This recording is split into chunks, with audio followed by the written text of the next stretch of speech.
Vamos lá, nosso irmão Luiz Maria. Santa noite, irmão. Amém, Jesus. Que alegria ter a irmã e divide aqui conosco, da misericórdia para misericórdia, não é?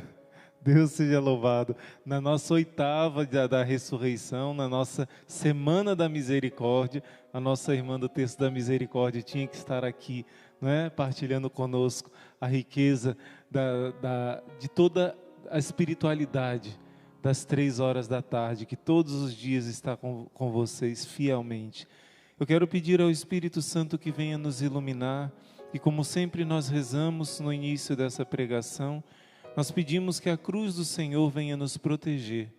Pedimos, Senhor, que a vossa cruz gloriosa, que as vossas chagas gloriosas possam nos selar, possam selar os nossos lábios, nossos olhos, nossos ouvidos, nossos corações, possam afastar para longe de nós todo o mal e dar-nos um coração atento à vossa palavra.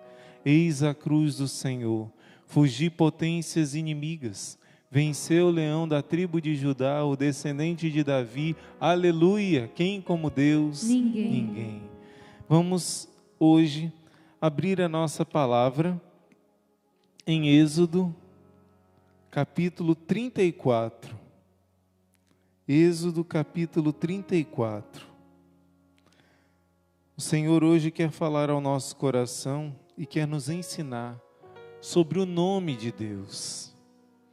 Tanto que é falado sobre o nome de Deus, e hoje você vai aprender a clamar o nome de Deus da maneira certa. A clamar o nome de Deus de modo que Ele te ouça, de modo que você toque o coração de Deus. Infelizmente se criou, muitas vezes se fala do nome de Deus como uma coisa, entenda bem a palavra que eu vou dizer, mistérica.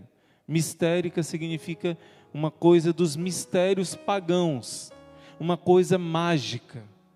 Por exemplo, os testemunhas de Jeová, eles criaram, inventaram este nome de Deus, Jeová, misturando o tetragrama, o nome de Deus Yahvé, com o nome que os judeus costumavam substituir por respeito a Deus. Eles colocavam Senhor, em vez de dizer o nome que Deus revelou, eu sou aquele que sou, Yahvé, eles colocam Adonai. E por isso os testemunhos de Jeová juntaram as duas coisas, Adonai com Yahvé, e criaram o nome Jeová. E outras sociedades secretas acham que descobrindo o nome secreto de Deus, que quase ninguém sabe, pronunciando esse nome você tem um poder misterioso. Não é assim que as coisas funcionam. Jesus vai revelar que o nome de Deus é Pai. E nós vamos entender o porquê. Vamos abrir nossa Bíblia, Êxodo 34. Aqui Moisés vai implorar a Deus que Deus revele a ele a sua face. E Deus diz que é impossível nessa terra uma pessoa ver a glória de Deus.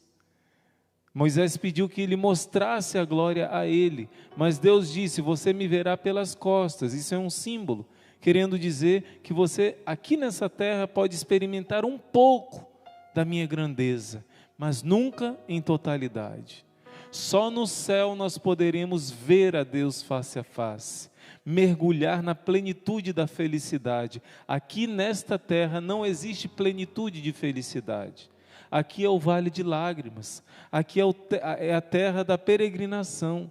A terra prometida é o céu. Por isso, Moisés vai ter essa experiência máxima que se pode ter de Deus aqui na terra. E Deus diz que Ele vai colocar Moisés dentro da fenda da rocha e vai colocar a mão para cobrir.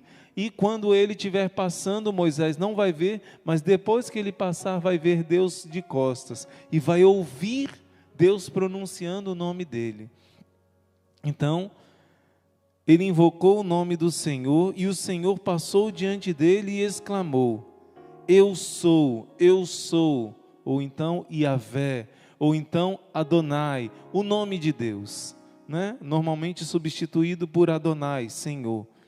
E vai explicar o significado deste nome, Deus de compaixão, Deus de piedade, Deus que é lento para a cólera e cheio de amor e fidelidade.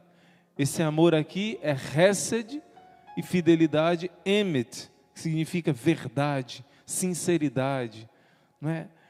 Deus vai pronunciar o nome dele e logo em seguida vai dizer que ele é lento para a cólera, mas não deixa de corrigir, mas derrama a sua misericórdia até a 1000ª geração. Deus vai começar a revelar que ele é um Deus de misericórdia. Já no início da sua manifestação para Moisés, Moisés fica tão extasiado que ele implora a Deus: Senhor, caminha junto conosco, porque senão nós não vale a pena caminhar, se não for junto contigo. Deus disse: eu vou mandar um anjo, mas eu não vou com vocês. Não, Senhor, vem o Senhor conosco, porque não podemos ficar sem o Senhor. Moisés fica apaixonado, inebriado por esse amor que se revela, por essa misericórdia, por este Deus bom, misericordioso e justo. E em outra passagem bíblica você vai ver, Êxodo capítulo 3, que Deus vai se revelar a Moisés no início, quando ele aparece na sarça ardente, e ele vai dizer: eu vi a aflição do meu povo que está no Egito, eu ouvi o seu clamor por causa dos seus opressores, porque eu conheço o seu sofrimento, e eu desci para livrá-los das mãos dos egípcios. Gente, essa palavra é uma palavra muito forte. Deus está falando aqui para a minha vida e para a sua vida. O povo de Israel estava lá há milhares de anos atrás, mas Deus está falando agora para nós, o mesmo que Ele falou para aquele povo. Olha só, primeiro Ele disse: eu vi a aflição, eu ouvi o seu clamor, e eu conheço a sua dor, por isso eu desci para salvar. Quando Deus está dizendo que Ele viu e ouviu, ainda dá para a gente tentar imaginar. Mas a palavra eu conheço a sua dor na Bíblia significa que eu sofro a mesma dor que você sofre. A palavra conhecer na Bíblia significa participar. Tanto que Adão e Eva, quando eles têm a sua união conjugal e têm os seus primeiros filhos, a Bíblia diz assim: e Adão conheceu a sua esposa, e então nasceu Caim, e então nasceu Abel, e então nasceu Sete. Conhecer significa ser um só com aquela pessoa. Quando Deus diz na Bíblia que Ele conhece o sofrimento do seu povo, isso é muito forte, mais do que a gente consiga imaginar.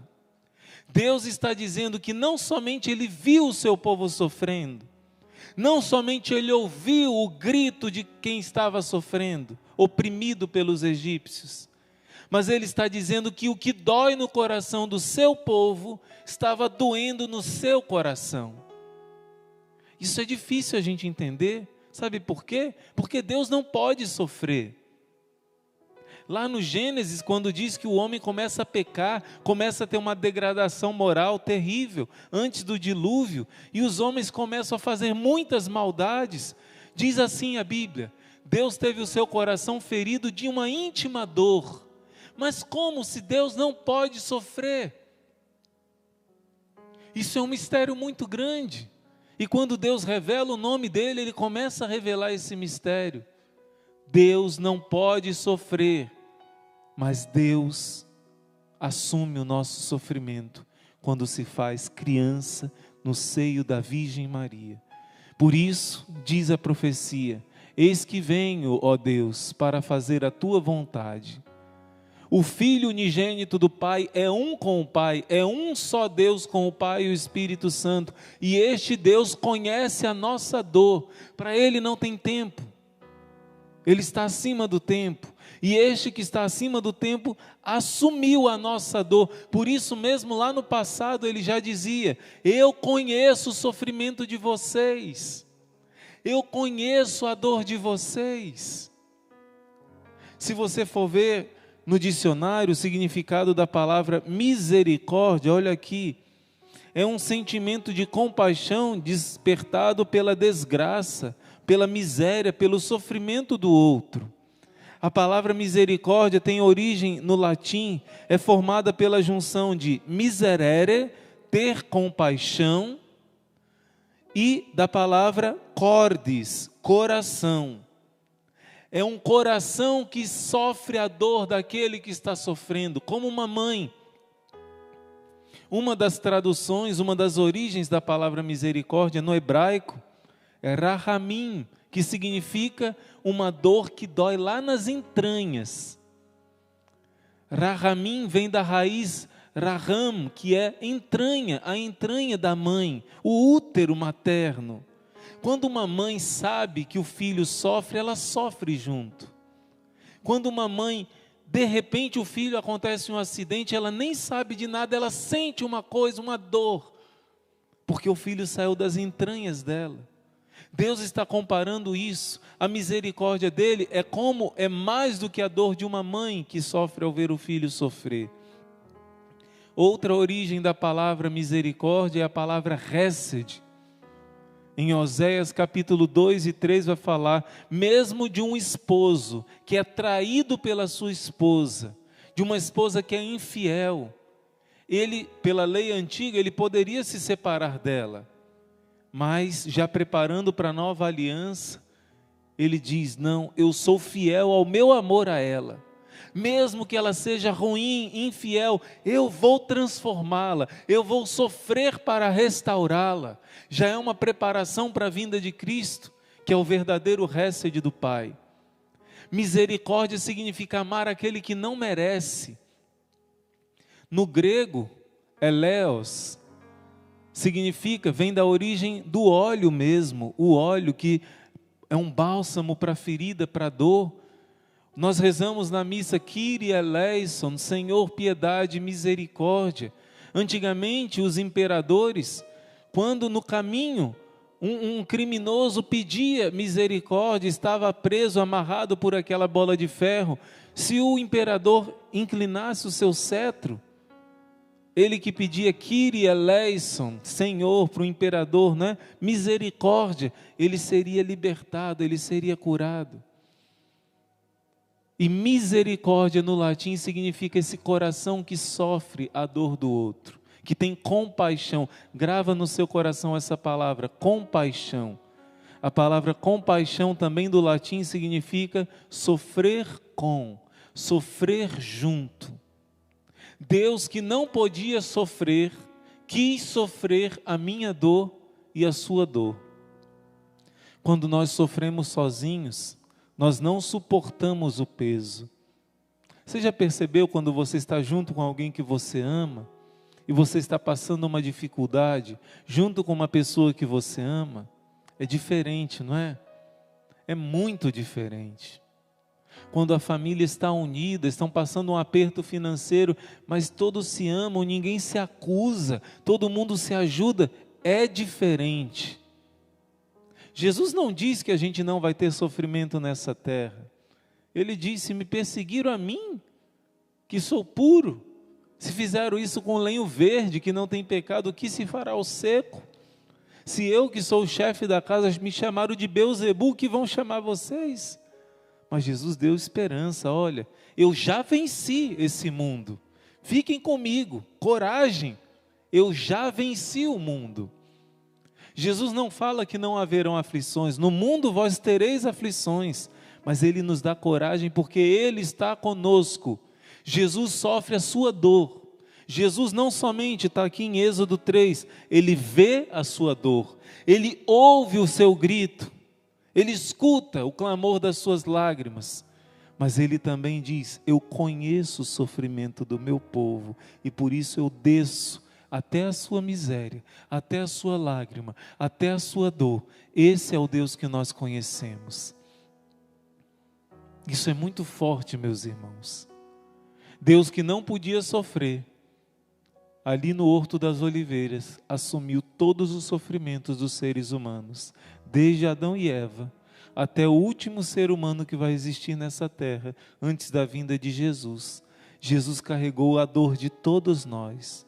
Por isso, primeira coisa, você não está sozinho em sua dor. E quando você descobre isso e se une a Jesus, você tem forças para vencer. O Senhor quer nos mostrar na Sagrada Escritura como que Ele tem compaixão do seu povo. São várias passagens bíblicas, olha só, que vão falar como que Deus tem compaixão do seu povo. Essa palavra é muito forte.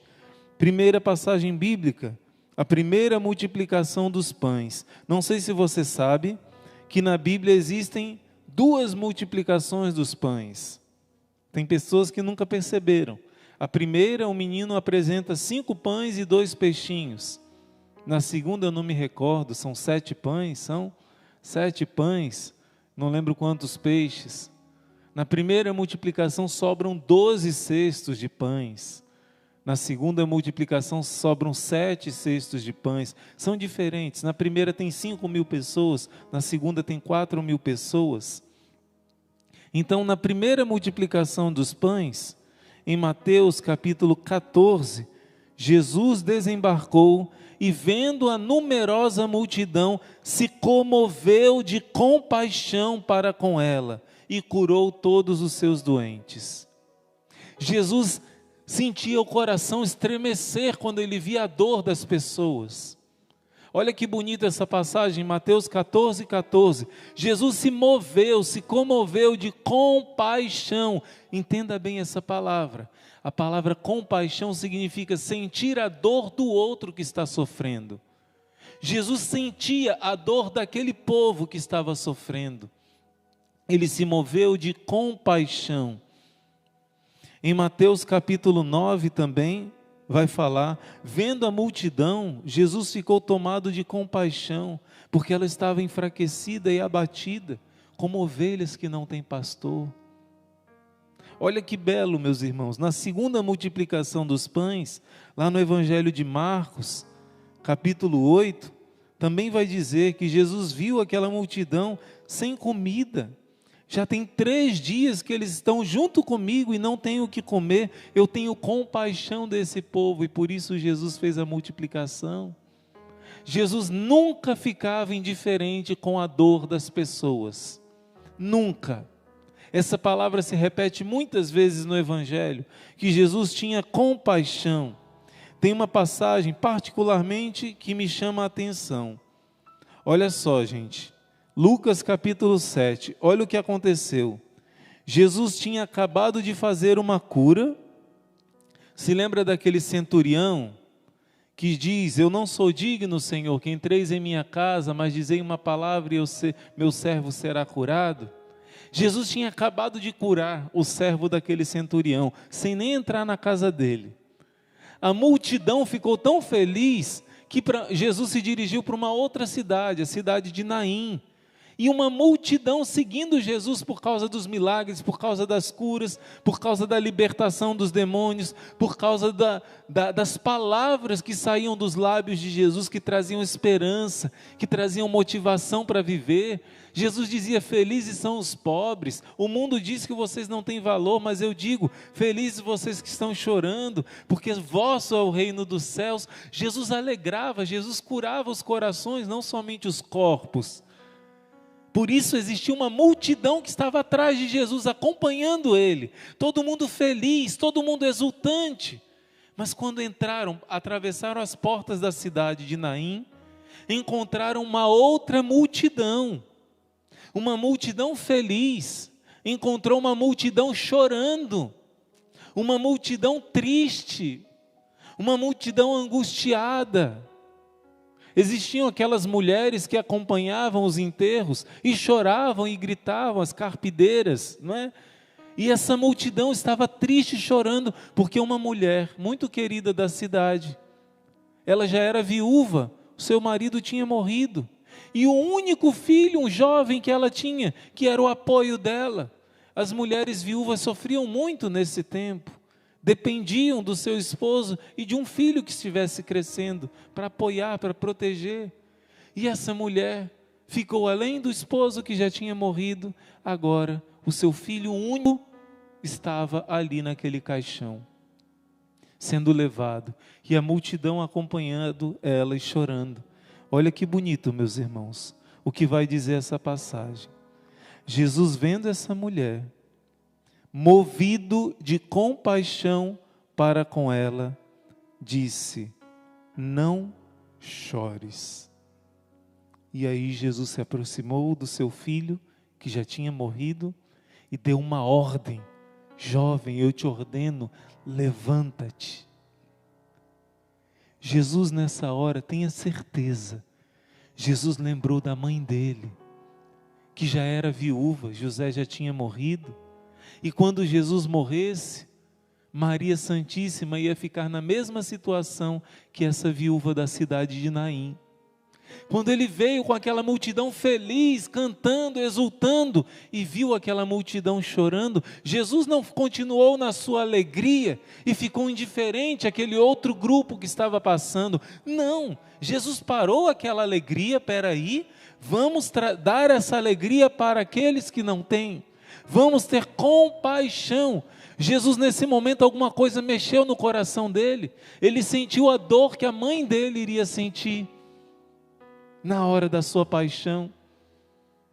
E Jesus nessa hora, diz a palavra de Deus, moveu-se de compaixão para com essa viúva. Olha que bonito, Jesus nunca é indiferente às suas lágrimas.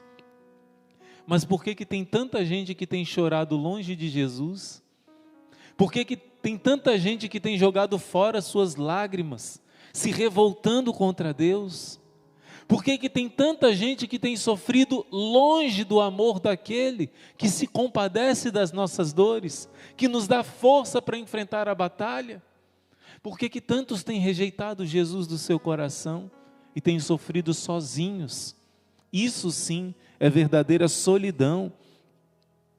E Jesus vai em outras passagens, vai falar, ele passa em Mateus 20, 2 cegos estão pedindo ajuda e Jesus se enche de compaixão e toca os olhos dele e cura aqueles cegos. Já um outro cego é ele que grita. E aqui a gente começa a aprender a invocar o nome de Deus. A gente começa a chegar no centro dessa pregação de hoje. Eu sou muito devoto do Bartimeu, filho de Timeu. Ele só tinha uma capa, o manto dele era cobertor, era proteção, era a cama que ele dormia, era tudo para ele, era a casa dele. Aquele manto era tudo. E o Bartimeu ouviu falar que Jesus iria passar. Quando Bartimeu ouviu que Jesus iria passar, Jesus que curava os enfermos, Jesus que libertava os possessos, Jesus que curava e perdoava os pecadores, ele começa a gritar, ele ouve o barulho da multidão: o que é isso? É Jesus de Nazaré. E ele começa a gritar: Jesus, filho de Davi, tende compaixão de mim, sofre a minha dor, sente a minha dor. Ele era um mendigo, por causa da sua cegueira ele não podia trabalhar, ele vivia de esmolas, do que davam para ele. E ele grita e a multidão manda ele calar a sua boca. Esse homem insiste com Jesus. Jesus, filho de Davi. Eu não vi na Bíblia, pode ser que tenha, pode ser que eu tenha esquecido, mas eu não lembro de outra pessoa chamando Jesus de filho de Davi antes de Bartimeu. O primeiro que chama Jesus de Messias, porque chamar de filho de Davi significa que ele é o Messias, o rei prometido. Ele é o primeiro que eu vejo, até antes de Pedro. Bartimeu está chamando. Deixa eu ver qual é a passagem bíblica. Marcos 10. Não, em Marcos 8, Pedro já tinha chamado Jesus de Messias. Mas é o primeiro que publicamente chama Jesus de Messias. A multidão manda ele calar a boca e ele grita mais alto: tenha compaixão de mim. Aqui Jesus está te dando uma dica, meu irmão, minha irmã. Você quer pegar no coração de Jesus? Quer tocar no coração de Deus? Pede para Ele olhar a tua dor. Está lá em Êxodo 3. Eu vi a dor do meu povo. Eu ouvi o seu grito, o seu choro, o seu clamor. E eu conheço a sua dor. Eu desci para salvar. Apela para a misericórdia do Senhor. Porque está escrito em Eclesiástico 2, nunca nenhum daqueles que clamaram a misericórdia do Senhor ficaram decepcionados. Faça como o cego Bartimeu. Ele disse: Senhor, tem compaixão da minha dor, tem compaixão de mim. E aquela multidão mandou ele calar a boca. E ele gritou mais alto ainda: Jesus, filho de Davi, tem compaixão de mim. Você está entendendo que Satanás quer que você cale sua boca? As pessoas dizem: você reza demais, nada muda, nada melhora. As vozes do inimigo de Deus usam às vezes as pessoas para te dizer: pare de rezar, o que adianta esse rosário todos os dias? Nada muda. Porque Bartimeu gritava e Jesus não vinha. Mas os vitoriosos são aqueles que são persistentes, são aqueles que não desanimam, são aqueles que continuam. E Bartimeu, contrariando aquela voz de Satanás, através daquele povo, grita mais alto ainda: Jesus, filho de Davi, tem compaixão de mim. Se tu és a misericórdia, desce até a minha miséria, porque estou sofrendo, eu preciso de ti.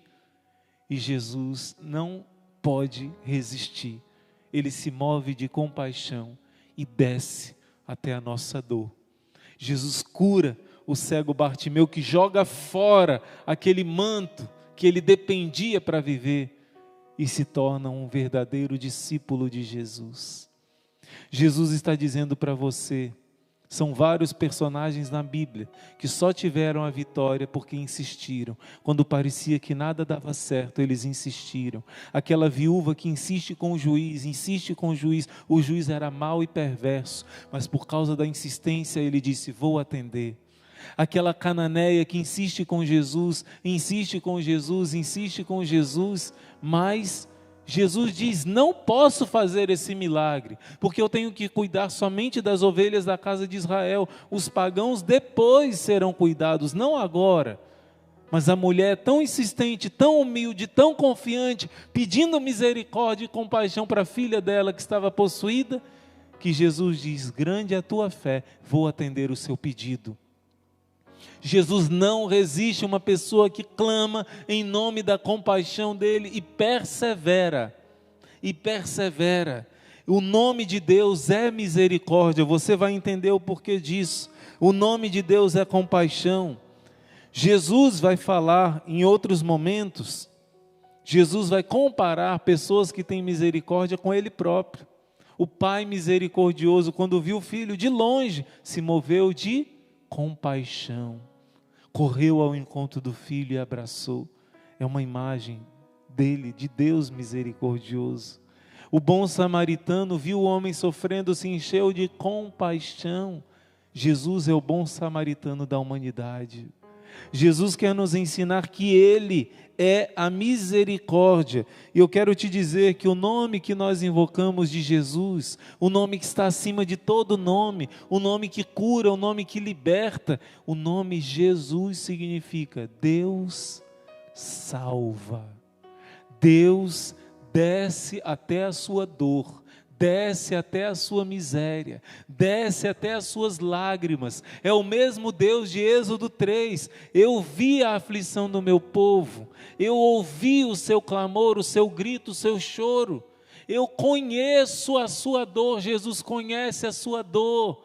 Jesus quer te socorrer, mas Ele quer te ensinar que a maior compaixão que Ele tem é quando Ele te liberta do pecado. Quando aquele homem paralítico foi colocado lá, abriram o teto e colocaram ele diante de Jesus, para quê? Para curar das pernas que não andava. Mas Jesus tinha muito mais. Jesus sorriu para o homem e disse: filho, tratou com dignidade e amor, filho, os teus pecados estão todos perdoados. Essa é a maior compaixão que Jesus quer te dar. Paz no coração, limpar a tua alma de tudo que você já fez errado na sua vida, te dar a alegria de ser novo, de ter vida nova, e como consequência, Ele quer te libertar de todas as consequências do pecado. Ele sofre com você a sua dor. O nome Jesus significa Deus salva. É o mesmo significado da palavra misericórdia. Alguém que tem compaixão da miséria do outro, que tem um coração diante da dor do outro, um coração que se inclina para participar do sofrimento do outro e para levantá-lo do chão. Esse é o nome de Deus. O nome de Deus é Yeshua, Deus salva.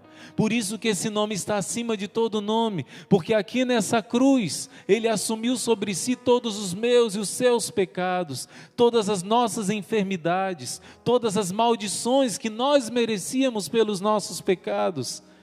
Ele foi julgado pelos homens, um condenado, por Deus, um humilhado, mas Ele tomava sobre si as nossas iniquidades e pelas nossos pecados, Ele recebeu toda essa dor e pelas suas chagas nós já fomos curados.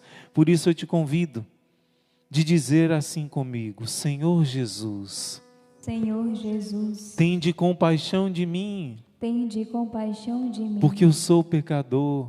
porque eu sou pecador. Senhor Jesus, Senhor Jesus, como ouvistes o grito do Bartimeu, como ouvistes o grito do Bartimeu, ouve o grito da minha alma, Senhor. ouve o grito da minha alma, Senhor. Tem compaixão de mim, Tem compaixão de mim, que preciso da tua ajuda, que preciso da tua do ajuda, teu socorro. do teu socorro. Eu preciso do teu milagre, Eu Jesus, preciso do teu milagre, Jesus, para dar conta das minhas batalhas, para dar conta das minhas batalhas, para vencer essas para batalhas. vencer estas batalhas. Senhor Jesus, Senhor Jesus, eu tenho certeza eu tenho certeza que o Senhor não rejeita que o Senhor não rejeita um coração um coração necessitado de vós. necessitado de vós. E é isso que nós vamos fazer agora, meu irmão, minha irmã.